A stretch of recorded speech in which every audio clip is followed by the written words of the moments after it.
Hey everybody, so shirt change, meaning it's a different video. That's gonna help me remember like what I've done and what I've shot because I'm new to this YouTube world.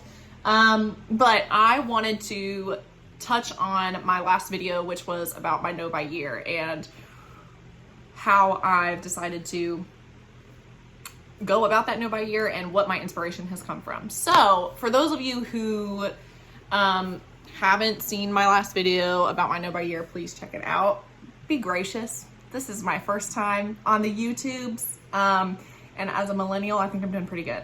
So my no by years was inspired by the lack of funds that I have in my bank account and just not really having a consistent control over my bank account, control over where my money's going, and trying to actually lay out and see the expenses that are happening every time. So a little bit of background. I graduated from my master's degree in 2020, in spring of 2020, right when COVID hit.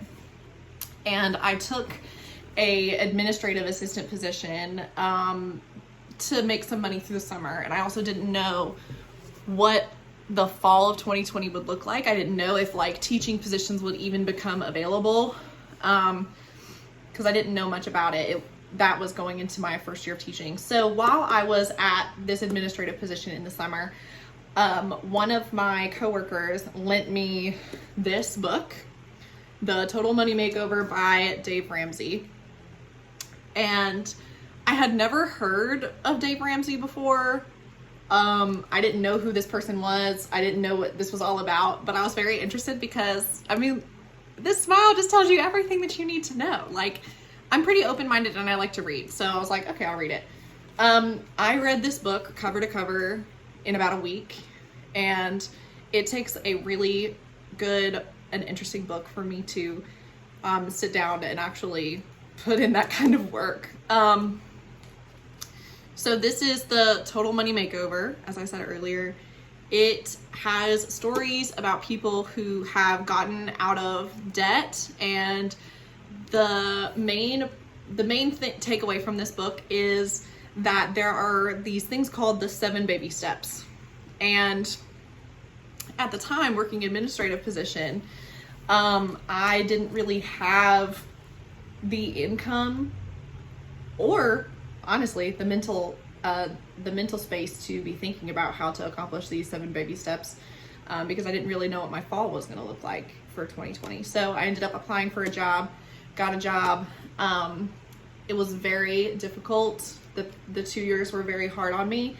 And so I put this away because I was so consumed with my current position that I really didn't have the mental space to think about a financial plan for me that would work long term.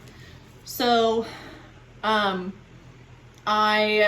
actually put this book on my Amazon wish list, and my mom actually bought this book for me last Christmas, and I picked it back up recently in the past month or two. So probably in like about October time, when I started my no by year, is when I had actually started reading through this book and had been inspired. So I want to talk through about these 7 baby steps. You can actually see them on DaveRamsey.com. If you go there, you can see the 7 baby steps. You don't have to read through the entire book, but the book is actually really good, and it's inspiring because you hear a lot of stories about people who are even farther in debt than I am, who are in like millions of dollars of debt and end up paying it off on an even lower income.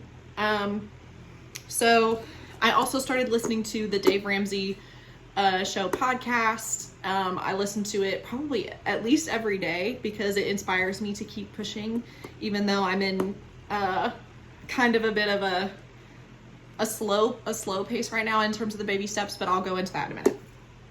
So I started reading this. That inspired my no by year to start. It's also inspired me to get through these baby steps and actually stick with it. When I first read the book in 2020, I did get through baby step number 1, which is to save $1,000, have that in your savings. But then life happened. I spent it super quickly, and then that was that. And then I didn't go back. So recently I've restarted the baby steps, especially with my No by Year, has been helping me actually stick with them. So I have my baby step number 1 complete. I am now on baby step number 2, which is the debt snowball. And that means that you make your minimum payments on your debt, everything except for your mortgage, and you attack your smallest debt. So for example, right now my smallest debt is my car payment. So I'm paying a little bit extra on that car payment to help me create the debt snowball, like the snowball effect. So it builds and builds and builds. And I will be, as soon as I attack that debt, I will take that energy or that debt snowball and move on to my student loans. So right now I'm in baby step number 2. There are 7 of them. I probably will not get to step 7 until I'm 40 something. So, and I've accepted that. But it also depends on my mindset, my aggression. And I think that's why I'm so determined right now to do a No by Year and to work really hard to get my debt paid off, because I don't want to have looming debt over me, especially into adulthood. Like going into my 30s, I want to be debt free for sure. So this has been a great guide for me. If you are also into reading, you should definitely check out getting a public library card instead of purchasing books, because books can get expensive and they can take up a lot of space. So I went to my local county library. I got myself a library card, and they also do, they use apps with the libraries that you can actually sign in with your library card, and you can loan books, all types of books that they offer in your library, which is awesome. Because when I first got my first library card, it was the 90s and you could only take out actual books, but now that we have a virtual platform, it's really cool.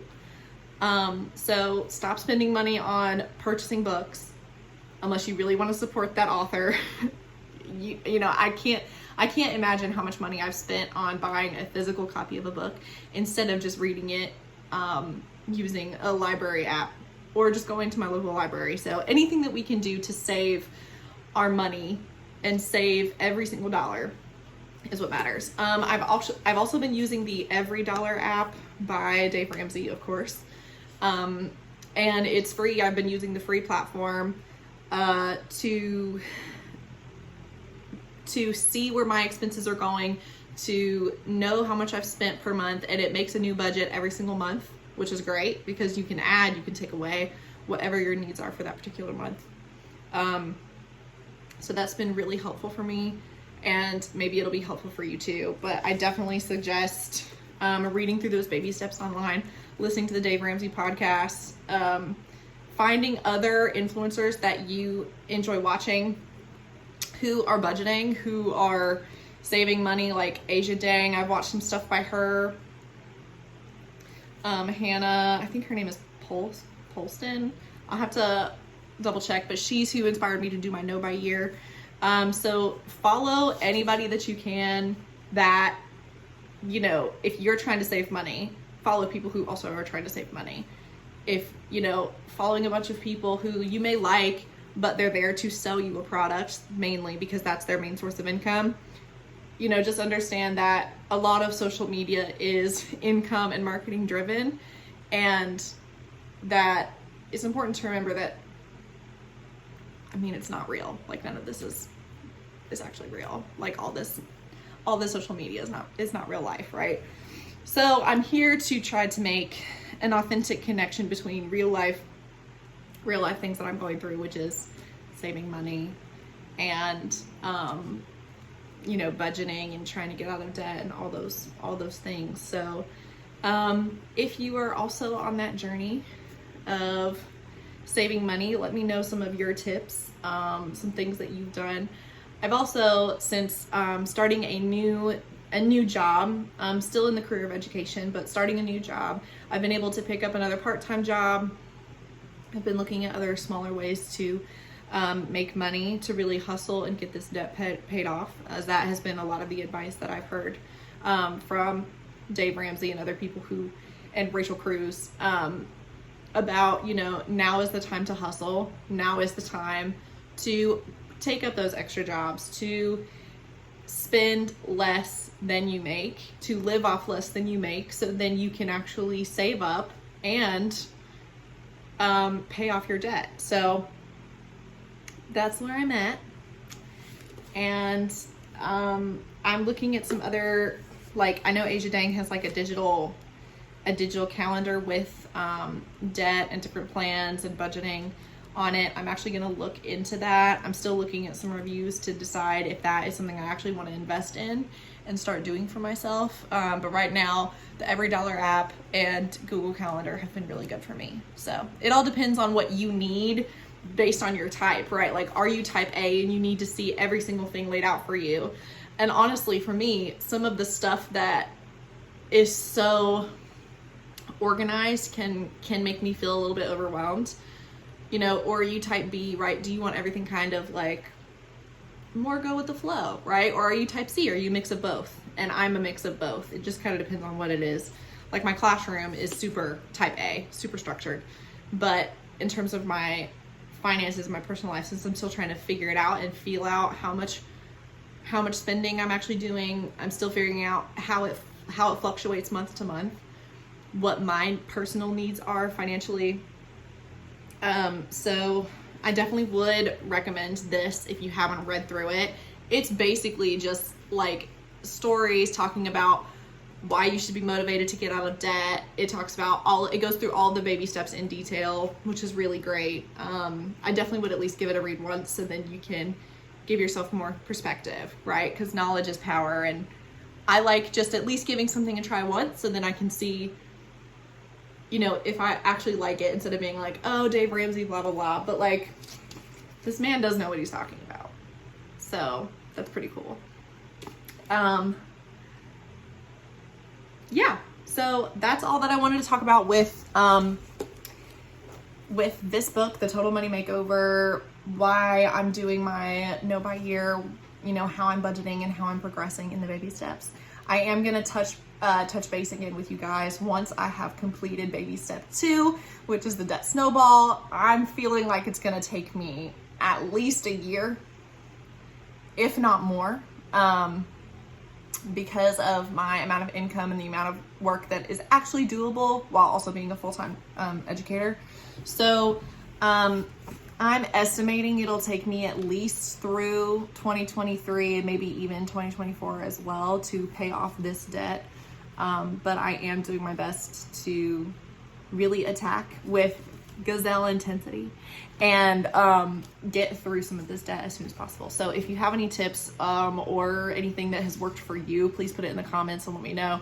I would love to see, you know, if it's you know, what has worked for you. Have you heard of Dave Ramsey before? You know, there's also, I've seen a lot of trends on TikTok about how to make money fast, and it's like very, very overwhelming. So I'm going to stick with I've decided for myself, I'm going to stick with more of a traditional and reliant path, because for me, I know how much I can do. I know how much I personally can spend or save or control my own habits. And it's important for me to also remember that, yes, you know, there is student loan debt relief that has been talked about for a while now and still hasn't followed through. And I have decided for myself, I can't rely on the government to save me. I can only save myself. So I'm trying to save myself and pay off this debt. And, you know, if perchance the government actually does follow through and does save me, and does take off some of that debt, great. And if not, I can rest easy and sleep better at night knowing that I did everything that I could for myself to get out of debt. So yeah. This has been so fun. Hope you like my bear Christmas sweater. And let me know what you think. Comment below. Why not say subscribe? Everybody else does on YouTube, so go ahead and subscribe. Why not? And I will touch base with you guys soon. Bye.